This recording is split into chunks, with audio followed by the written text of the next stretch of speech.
नवीन वर्षाच्या पहिल्या दिवशी शेअर मार्केटमध्ये तेजी आली होती. म्हणूनच हे नवीन वर्ष आपल्याला चांगला फायदा मिळवून देणार असा विश्वास गुंतवणूकदारांकडून व्यक्त होत होता. पण नवीन वर्ष सुरू होऊन एक आठवडा झाल्यानंतर गुंतवणूकदार आपल्या नवीन वर्षाच्या पहिल्या दिवशी जे स्वप्न पाहिलं होतं ते मुंगेरी लाल के हसीन सपने तर नाही ना, अशा विचारात पडलेत. कारण या एका आठवड्याच्या काळातच मार्केटमध्ये मोठे अप्स अँड डाऊन्स पाहायला मिळालेत. काल आठवड्याच्या पहिल्याच दिवशी भारतीय शेअर मार्केट सपाटून आपटले, म्हणून गुंतवणूकदारांची चिंता वाढली. सोमवार दिनांक 6 जानेवारी 2024 ला भारतीय शेअर बाजारात मोठी घसरण दिसून आली. सर्वच महत्त्वाच्या सेक्टर्समधील कंपन्यांचे शेअर्स काल घसरलेले दिसले.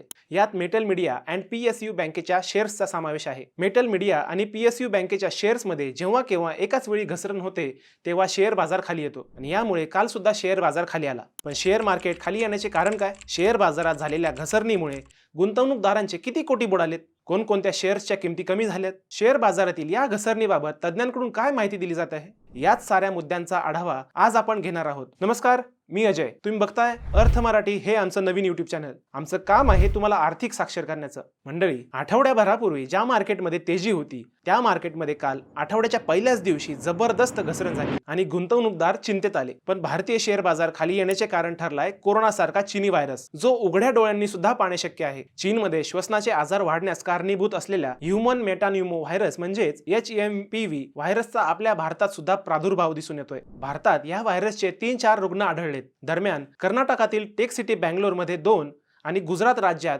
या व्हायरसचा 1 रुग्ण आढळल्याची माहिती प्रसार माध्यमांमध्ये झळकली आणि त्याचाच परिणाम बाजारावरही दिसून आला. बॉम्बे स्टॉक एक्सचेंज आणि नॅशनल स्टॉक एक्सचेंज निर्देशांक 1.5% अधिक घसरणीत बंद झाले. टाटा स्टील पासून इन्फोसिस पर्यंत 30 पैकी 28 शेअर्स लाल रंगावर बंद झाले. अर्थात हे शेअर्स रेड झोन मध्ये होते. रिलायन्स इंडस्ट्रीज आणि HDFC बँकेच्या शेअर्समध्ये 2%हून अधिक घसरण झाली. या घसरणीमुळे शेअर बाजारातील गुंतवणूकदारांचे 11 लाख कोटी रुपयांहून अधिक नुकसान झाले, अशी माहिती तज्ज्ञांकडून दिली जाते. सोमवारी शेअर बाजारात 1.5%हून अधिक घसरण झाली. बॉम्बे स्टॉक एक्सचेंजचा मुख्य निर्देशांक सेन्सेक्स 1264.12 अंकाच्या घसरणीसह 77,964.99 अंकावर बंद झाला. सेन्सेक्स 79,281.65 अंकावर उघडला, तर ट्रेडिंग सत्रादरम्यान 1,441.49 अंकाची घसरण दिसून आली आणि सेन्सेक्स 77,781.62 अंकावर खाली आला. गेल्या 2 दिवसात सेन्सेक्स 1,978.72 अंकांनी घसरला आहे. नॅशनल स्टॉक एक्सचेंजचा प्रमुख निर्देशांक निफ्टीमध्येही मोठी घसरण दिसून आली. सोमवारी निफ्टी 388.70 अंकाच्या घसरणीसह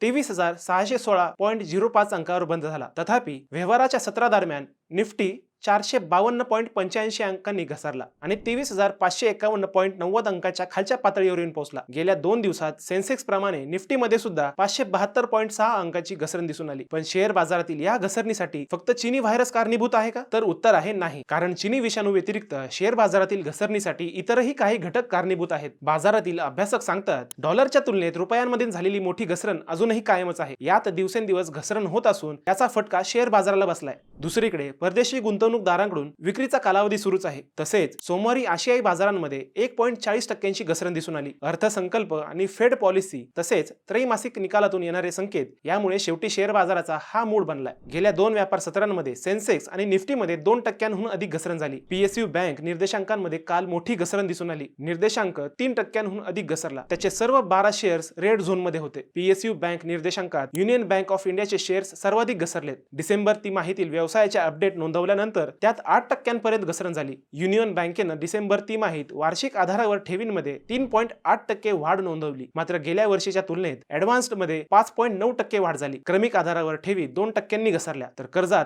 2.1%नी वाढ झाली. शुक्रवारी संध्याकाळी बिझनेस अपडेट नोंदवणारी दुसरी PSU बँक ऑफ बडोदा आहे, जिथे ठेवींमधील मागील वर्षाच्या तुलनेत 11.8% वाढ झाली, तर कर्जात सुद्धा तेवढ्याच प्रमाणात 11.6% वाढ झाली. PSU बँक निर्देशांकात बँक ऑफ बडोदाचे शेअर दुसऱ्या क्रमांकाचे खराब कामगिरी करणारे ठरले. यामध्ये 5%पर्यंत घसरण झाली. त्या खालोखाल कॅनरा बँकेचे शेअर्स 3.39%नी घसरले आहेत. Bank of India, central bank of India आणि PNB 3.36%नी घसरले, तर UCO bank, bank of Maharashtra, IOB, Indian bank यांचेही शेअर्स 3%हून अधिक घसरले. पंजाब सिंध बँक आणि SBI चे शेअर्सही रेड झोन मध्ये आलेत. शिवाय NSE वर टाटा स्टीलच्या शेअर्समध्ये सर्वाधिक 4.60%ची घसरण झाली. ट्रेंटचे शेअर 4.35%नी घसरून बंद झाले. BPCL आणि NTPC यांचे शेअर्स 3.60% अधिक घसरणीसह बंद झाले, तर अदानी एंटरप्राइजेसचे शेअर 3.61% घसरणीसह बंद झाले. पण काही नशीबवान गुंतवणूकदारांना या काळातही फायदा झालाय, कारण की या मोठ्या घसरणी दरम्यान काही शेअर्समध्ये चांगली वाढ दिसून आली. मिळालेल्या आकडेवारीनुसार काल अपोलो हॉस्पिटलच्या शेअर्समध्ये 1.94% वाढ झाली. टाटा कन्झ्युमर शेअर्समध्ये 1.12% आणि टायटनच्या शेअर्समध्ये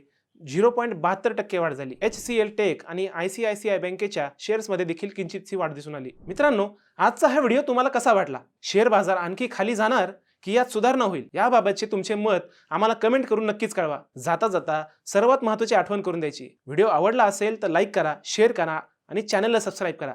पुन्हा भेटूयात आणखी एका अशाच महत्त्वपूर्ण विषयावर. तोपर्यंत सप्रेम नमस्कार.